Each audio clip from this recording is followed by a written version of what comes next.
Au sommaire de cette édition religion, le bishop Dr Charles Kofi Niamé, dit prophète Unbreakable, fondateur du ministère international de prière pour la fondation de la destinée, a organisé un programme de prière intense et de restauration ce lundi 10 novembre 2014. Actualité internationale, le président du Sénégal nommé émissaire de la CEDEAO est arrivé ce mardi 11 novembre à Ouagadougou pour faciliter la sortie de crise au Burkina Faso. Au Nigeria, 47 élèves tués dans un attentat suicide dans leur lycée. Sport, football, CAN 2015, la CAF a confirmé ce mardi que le Maroc n'organisera pas la CAN 2015. L'organisation africaine officialisera dans les prochains jours le nom du nouveau pays hôte. En entendant des sanctions, le Maroc est disqualifié de l'édition 2015. Madame et monsieur, bienvenue à cette édition d'information que nous ouvrons par la religion. Parlons à présent de l'arrivée du prophète majeur en Côte d'Ivoire, Chris Okafor. Le prophète majeur Chris Okafor est arrivé en mi-journée à Abidjan. L'homme de Dieu prend part au programme organisé par le bishop César Cassier, président de la Caravane des Aigles. Ce programme est dénommé Temps de prophétie, de miracles et de libération. Il a démarré ce mercredi 12 et prendra fin le 14 novembre prochain.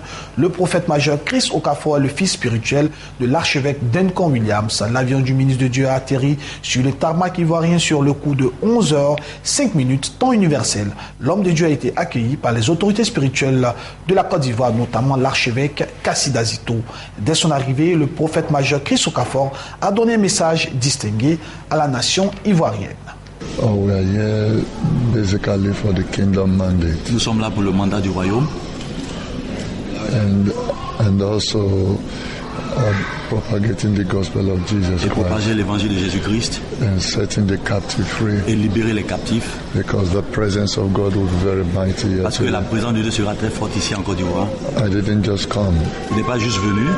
But I came because God asked me to come. Mais il est venu parce que Dieu lui a demandé de venir. And the move of what will happen here will be characterized so much with the primary presence of God. Et ce qui va se passer en Côte d'Ivoire sera caractérisé par une présence très forte de Dieu qui ne s'est jamais passée. It will be unprecedented. Ça va être quelque chose d'extraordinaire, incroyable. People will be delivered. Les gens seront délivrés. There will be mighty miracles. Il y aura beaucoup de miracles. And there will be seeing the demonstration of God's power. Et les gens, le peuple va voir la démonstration de la puissance de Dieu. And also thousands and thousands of people will give their life to Jesus Christ. Des milliers de personnes donneront leur vie au Seigneur Jésus. And also this country will be better. Et cette nation sera meilleure. Because whenever God answers a people, He sends a man. Parce que quand Dieu exauce un peuple, il envoie un homme. So that is why we are here. Et c'est pour cela que nous sommes God ici. has a word for this nation. Et Dieu a une parole pour cette nation. A word that will cause divine turnaround. Et c'est une parole qui va apporter un changement dans le pays. And that will bring stability. Et cela va apporter aussi la stabilité. You know, the Bible says where there is no vision, the people perish. La Bible dit là où il n'y a pas de vision, le peuple périt. So God is here and we are coming to, to stand with the Christians that are here. Et Dieu est ici et nous sommes venus pour soutenir les chrétiens, l'église qui est en Côte d'Ivoire. And God's name will be glorified. Le nom de Dieu sera glorifié. Amen. Parlons toujours de l'arrivée du prophète majeur Chris Okafor en Côte d'Ivoire et nous allons à présent suivre l'intervention du bishop César Cassier, hôte de ce grand programme spirituel. Il se prononce ici sur le thème de ce programme. Mon cas est très urgent. Suivons. Encore une fois, notre nation est bénie. Le prophète majeur Chris Okafor est le fils spirituel de l'archbishop Nicolas Duncan Williams. Donc c'est la continuité, c'est la famille. Et cette fois-ci, le prophète vient afin d'impacter un homme de Dieu qui est connu dans les nations, un homme de Dieu qui vient bénir la nation. Vous savez, il y a des hommes de Dieu qui déplacent avec eux des légions d'anges. Il fait partie de cette catégorie d'hommes de Dieu et nous croyons que véritablement notre nation sera bénie. C'est un frère par l'archbishop et je crois que son passage ici n'est pas en vain. En cette fin d'année, la vie de quelqu'un est sur le point de changer. Mon cas est très urgent. En fait, un programme qu'organise l'homme de Dieu à chaque fois au Nigeria. Et lors de ce programme, il y a des délivrances, il y a véritablement de grandes choses qui se produisent. Et aujourd'hui, il a voulu espérer par le Saint-Esprit qu'il y ait le même thème ici. Et nous savons que quand on parle de cas urgents, la population ivoirienne est vraiment dans le besoin. Ils ont besoin de voir Dieu agir dans leur vie. Beaucoup de cas sont très urgents et nous croyons que comme Christ se nomme la solution, il aurait une solution à ces cas urgents. C'est aujourd'hui, il faut être là pour voir Jésus-Christ à l'œuvre. Toujours en religion, comme annoncé dans les titres, le bishop Dr Charles Kofi Niamé, dit prophète Unbreakable, fondateur du ministère international de prière Pour la Fondation de la Destinée a organisé un programme de prière intense et de restauration ce lundi 10 novembre 2014 au sein du 10 ministère 6 dans la commune de Makori dans le district d'Abidjan, un moment de manifestation de la puissance du Saint-Esprit marqué par des délivrances et des actions prophétiques. Suivons ce reportage. Confiez-vous en l'Éternel votre Dieu et vous serez affermis. Confiez-vous en ses prophètes et vous réussirez. Issu de 2 Chroniques chapitre 20 verset 20, tel est le leitmotiv du bishop Dr Charles Kofi Nyame, alias Prophète Unbreakable, président fondateur du ministère international de prière pour la fondation, en anglais qui signifie Destiny Foundation Prayer Ministries International, 6 dans la commune de Cocody dans le district d'Abidjan. Ce lundi 10 novembre 2014, les fidèles sont venus très nombreux pour participer à un moment de prière intense et de restauration. Un moment spécial de communion avec le Saint-Esprit, l'atmosphère chargée par l'intercession, la louange et la prière ont planté les décors pour la manifestation de la puissance du Saint-Esprit. Le bishop Dr Kofi Nyame, dit Prophète Unbreakable, a situé l'objectif de ce programme de restauration et de délivrance. Les gens souffrent. Pourquoi? Regarde, il y avait une femme. Elle perdait le sang. 12 mauvaises années. Un jour. Elle a dit non. Et partout se trouve, je vais le chercher. Et si je touche ses vêtements, je crois que j'aurai la guérison. C'est la foi. C'est une décision. Elle a changé sa destinée. C'était l'écoulement de la maladie qu'elle avait. Les gens l'abandonnaient. Sa vie était ratée. Mais un jour, elle a changé sa destinée. Et dans ce programme, c'est change ta destinée. Tu le regardes. Sa vie est différente. Tu n'arrives pas de marcher. Tu ne travailles pas. Tu veux la ta vie est bizarre. Viens à ce programme. Ta vie va changer. Loin de l'Éternel, dans une autre dimension totalement conduite par le Saint-Esprit, a rendu le ministère avec des paroles de connaissance authentiques.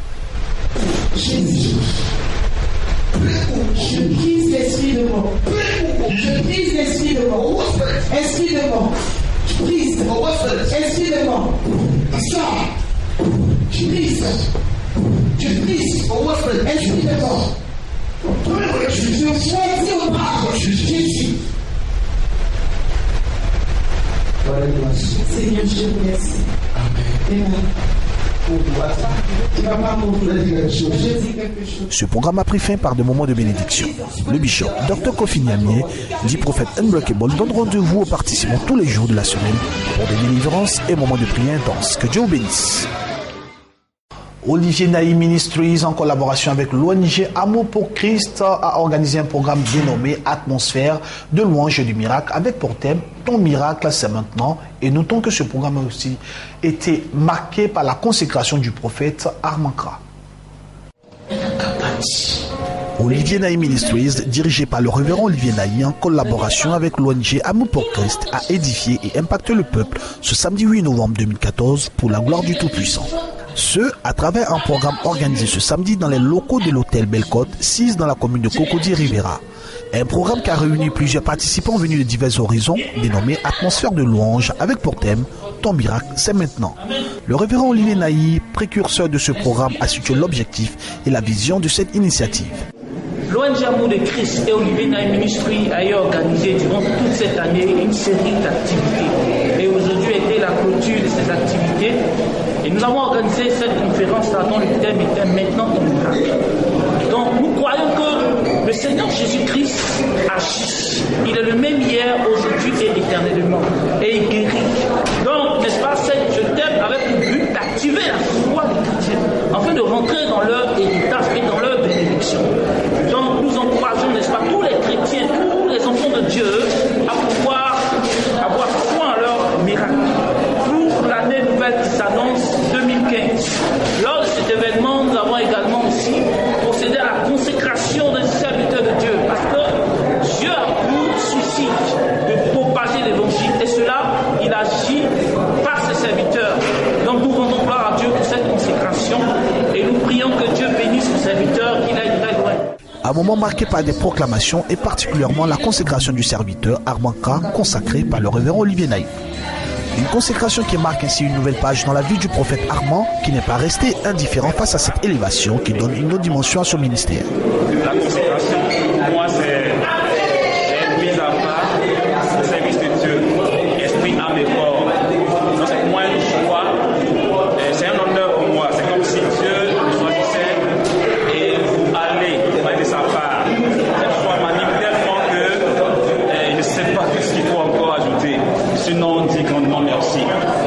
s'est achevé par des moments de bénédiction et de remerciement à l'Éternel pour tous ses bienfaits. Que Dieu vous bénisse. Le ministère de la puissance de l'évangile, en abrégé MPE Bethel, a organisé un moment d'impactation prophétique. Un thème accompagnant ce moment, il était « Ton ennemi sera ton griot ». Un thème bien exploité par le prophète Nathanaël Kofi. L'homme de Dieu a démontré par la suite la puissance de la manifestation du Saint-Esprit avec des actions prophétiques. Ton ennemi sera ton griot, tel est le thème exploité et décortiqué ce samedi 8 novembre 2014 au ministère de la puissance de l'évangile, en abrégé MPE, dirigé par le révérend Eric Oyo. Le programme dénommé Espace Impact Prophétique, tempête de prière présenté par le dit ministère, a rassemblé plusieurs fidèles pour un véritable moment de communion et de prière intense. Loin de l'Éternel, le prophète des nations, Nathanaël Kofi, orateur principal de ce moment d'impactation, a nourri spirituellement le peuple avec un message fort, s'appuyant sur le thème « Ton ennemi sera ton griot ». Et de prime abord, le groupe Eden a plongé le peuple dans un moment de louange et d'adoration.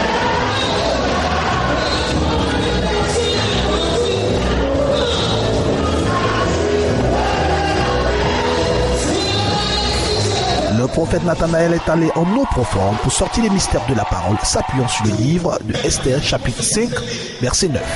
Je veux que tu fasses partie, dans ces derniers temps, de la génération des personnes qui se distinguent des autres.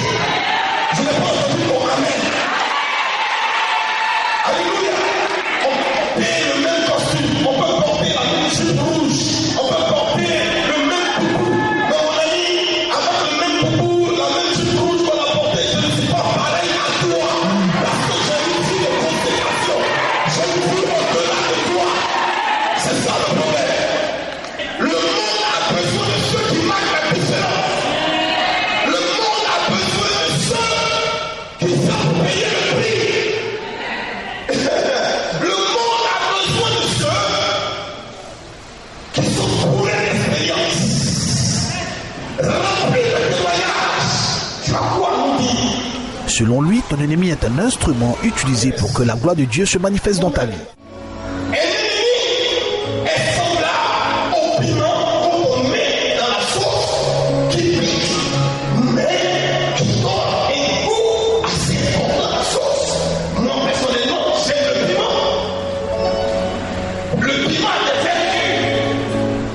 Comme de même, ton ennemi, mes ennemis, ont des vertus.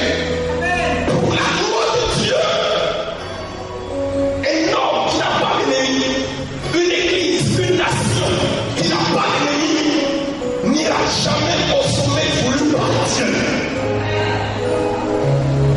J'ai entendu certaines personnes dire souvent, mais Dieu est avec moi, pourquoi j'ai tant d'ennemis? Jésus est mort à la croix pour moi, il a tout accompli, pourquoi j'ai des ennemis? Je veux te dire ce soir, ton ennemi est ton compagnon de route jusqu'à ta résurrection. Le prophète Nathanaël, conduit par le Saint-Esprit, a rendu le ministère par des actions prophétiques démontrant la puissance et la manifestation du Saint-Esprit. De cette nuit à minuit 00, prends ton balai et balai en déclarant des paroles. La Bible dit c'est le balai de la restitution.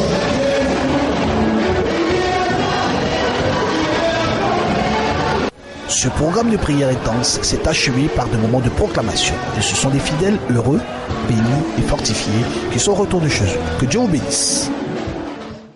Suivons à présent les différentes réactions après ce programme d'impactation. Ce programme a été initié sur la recommandation du Seigneur. Le Seigneur m'a montré une vision où j'ai vu un ennemi fort qui était en train de comploter contre les bénédictions du peuple de Dieu. L'Esprit de Dieu m'a montré la position de l'Église de Dieu, précisément ici en Côte d'Ivoire, mais particulièrement ici l'Église du MPE, qui était à une position qui n'était pas sa position. Et le Seigneur m'a dit, il faut que Aman tombe. Et l'Esprit de Dieu m'a montré cette révélation où j'ai vu le balai, et gloire soit rendue au Seigneur. La référence biblique a été donnée, Isaïe le chapitre 14, le verset 23, où le Seigneur m'a dit, serviteur de l'Éternel, fais cette action prophétique qui aura pour but de faire tomber tous les Haman qui constituent des ennemis qui complotent dans le secret pour ne pas que les enfants de Dieu soient positionnés dans leur vie. Je tiens à dire qu'il y aura des retombées spirituelles. Et je tiens à dire que la gloire de Dieu va se manifester dans la vie de chaque chrétien qui a assisté ce moment. Et nous bénissons le Seigneur pour ce temps merveilleux, ce temps qu'on a dénommé Espace Impact Prophétique. Ce sont des temps forts de prière pour tout le monde, tout le peuple de Dieu. Parce que, vous voyez, nous sommes les enfants de Dieu n'arrivent pas à prospérer, n'arrivent pas à saisir véritablement leur bénédiction. Pourquoi? Parce que nous sommes dans des situations où les difficultés même sont plus que nos forces. Et les enfants de Dieu se découragent. Entre-temps, nous avons des esprits qui nous malmènent, des esprits véritablement qui ne veulent pas notre prospérité. Alors aujourd'hui, nous organisons ces programmes les week-ends, les samedis, pour emmener tout le peuple de Dieu, tous les enfants de Dieu, qu'ils soient chrétiens ou pas, qu'ils soient évangéliques ou catholiques, n'importe, mais à venir véritablement rencontrer le Seigneur et à venir comprendre véritablement ce pour lequel Dieu l'a amené sur cette terre. Le programme qu'on a assisté, c'est le programme des Gédéons. Je pense que Dieu a fait du bien à son peuple. Les gens ont été visités par la puissance de Dieu. Et chaque jour, il y a des témoignages qui sortent de la vie des chrétiens parce que notre Dieu est encore vivant. Il fait toujours des miracles. Je pense que ça va. Ça va parce que je sens quand même une délivrance dans ma vie. Je voulais même témoigner que j'ai été guéri d'une douleur dans le dos le mercredi passé. Donc ça va. Actualité internationale à présent, le président du Sénégal nommé émissaire de la CEDEAO est arrivé ce mardi 11 novembre 2014 au Burkina Faso à Ouagadougou pour faciliter la sortie de crise dans ce pays où l'armée est censée rendre le pouvoir aux civils.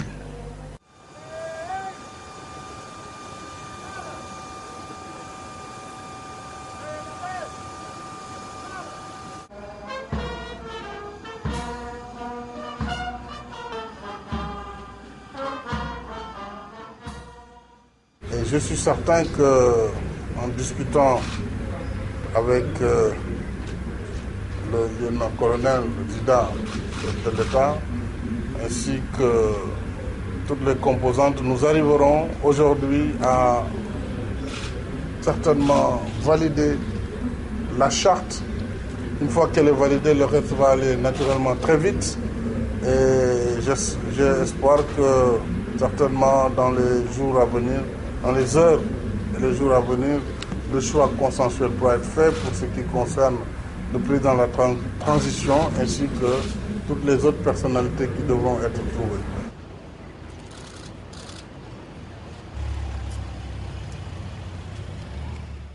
La France et l'Algérie ont inauguré ce lundi 10 novembre 2014 en grande pompe une usine Renault près d'Orient qui va désormais fabriquer la première voiture algérienne au-delà du symbole diplomatique entre ces deux pays. Cette implantation est aussi la volonté de l'Algérie afin de diversifier son économie trop centrée sur les hydrocarbures. La France et l'Algérie ont inauguré lundi en grande pompe une usine Renault près d'Oran dans l'ouest du pays qui va fabriquer la première voiture algérienne. Juste avant l'inauguration de l'usine, Renault avait lancé une campagne publicitaire massive en Algérie sous le slogan en arabe « Dernaha Jazaïria ». On l'a réalisée, elle est algérienne. L'usine Renault Algérie Production est détenue à 51% par l'État algérien et 49% par le constructeur français. Le constructeur a dû se plier à la législation algérienne qui interdit à un partenaire étranger de détenir plus de 49% d'une société mixte. L'usine Renault est un partenariat gagnant-gagnant, a souligné le Premier ministre algérien Abdel Malek Sellal au cours de son intervention. L'usine va produire une version de la voiture Dacia Logan sous le nom de Renault Symbole, des véhicules destinés au marché intérieur algérien, le deuxième plus grand d'Afrique, avec plus de 400 000 véhicules importés chaque année. L'usine emploie 350 personnes pour une production de 25 000 véhicules par an, qui devrait passer à 75 000 en 2019. Au Nigeria, à présent, une cinquantaine d'adolescents ont été tués ce lundi dernier dans un attentat commis dans leur lycée par un kamikaze déguisé en collégien dans le nord-est du pays. Au Nigeria, une attaque attribuée au groupe islamiste Boko Haram.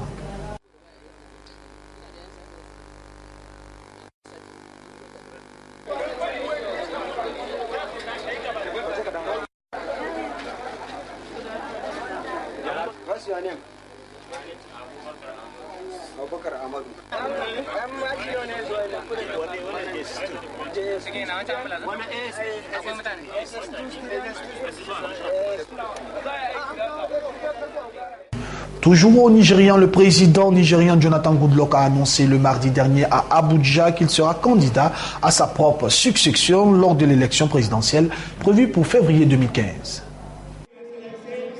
C'est officiel. Goodluck Jonathan, le président du Nigeria, briguera un second mandat en février prochain. Ce docteur en zoologie de 56 ans est à la tête du pays depuis 5 ans, mais son bilan est loin de faire l'unanimité. Le nord du pays est miné par l'insurrection de Boko Haram qui a fait plus de 10 000 morts depuis 2010.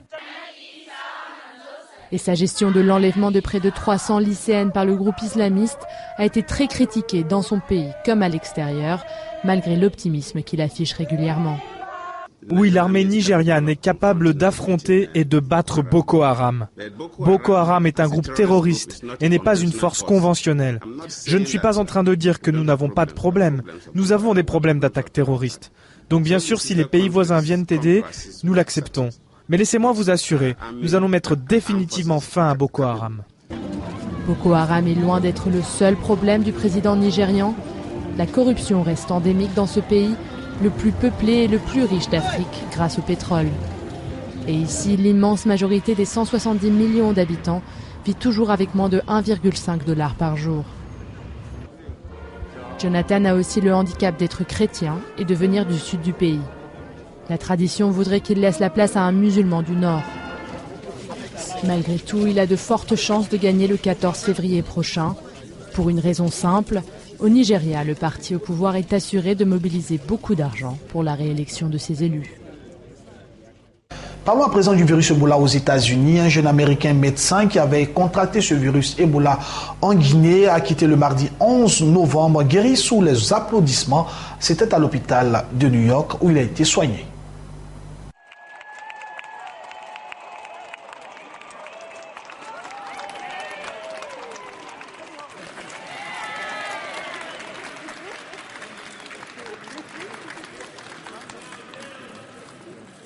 And now the official mayoral hug. Yes. Hello. Bonjour. Mon nom est Greg Spencer. Je suis médecin et je travaille pour Médecins sans frontières, aussi connu sous le nom de MSF. Aujourd'hui, je suis en bonne santé et je ne suis plus contagieux.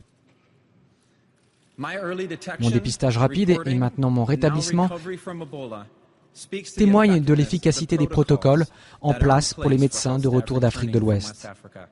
Tandis que mon cas a attiré l'attention partout dans le monde, il est important de ne pas oublier que ma maladie représente seulement une portion infime des 13 000 cas constatés jusqu'à présent en Afrique de l'Ouest, l'épicentre de l'épidémie, où des familles sont déchirées et des communautés sont détruites par Ebola. 4 mois après le crash du vol MH17 dans l'est de l'Ukraine, toute la lumière n'a pas encore été faite sur les circonstances du drame. Des experts néerlandais ont pu néanmoins se rendre le 11 novembre dernier sur le site du crash.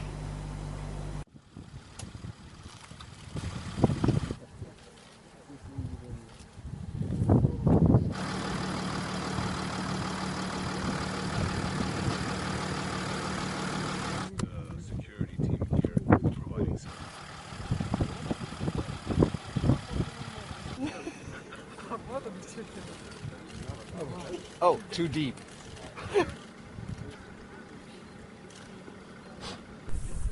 If we're finished, then let's go over there and bring it.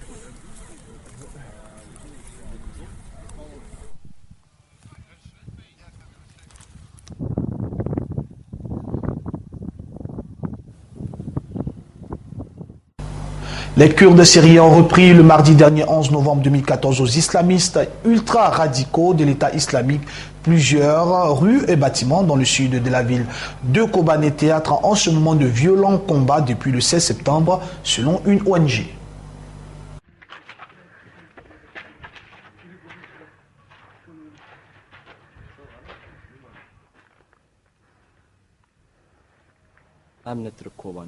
Nous ne quitterons pas Kobané, nous ne l'abandonnerons jamais. Kobané est construite avec notre sang et nos âmes. Ici, nous nous sentons un peu en sécurité par rapport à d'autres parties de la ville où on peut trouver des scènes de destruction plus importantes. Ces vitrines ont sauté de leurs gonds à cause de la pression des explosions. Notre bureau de poste se trouvait ici.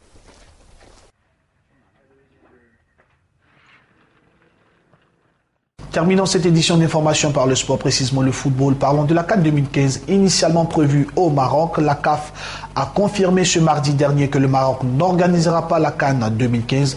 L'organisation africaine officialisera dans les prochains jours le nom du nouveau pays hôte. Mais en entendant des sanctions, le Maroc est ainsi disqualifié pour l'édition 2015. C'est désormais une certitude, la 30e édition de la Coupe d'Afrique des Nations n'aura pas lieu au Maroc. Et elle se disputera du 17 janvier au 8 février prochain sans les Lions de l'Atlas qui ont été disqualifiés. La Confédération africaine de football n'exclut pas de prendre d'autres sanctions envers le Royaume et devrait bientôt annoncer l'identité du nouveau pays organisateur qui pourrait être, selon les rumeurs, le Ghana ou l'Afrique du Sud. À plusieurs reprises ces dernières semaines et encore ces derniers jours, le Maroc avait demandé le report de l'épreuve en raison de l'épidémie d'Ebola qui a déjà fait près de 5000 morts, principalement en Afrique de l'Ouest. C'est dans une semaine, à l'issue des 2 dernières journées des éliminatoires, que l'on connaîtra les 15 pays qualifiés pour le tournoi. Le 16e sera le pays hôte.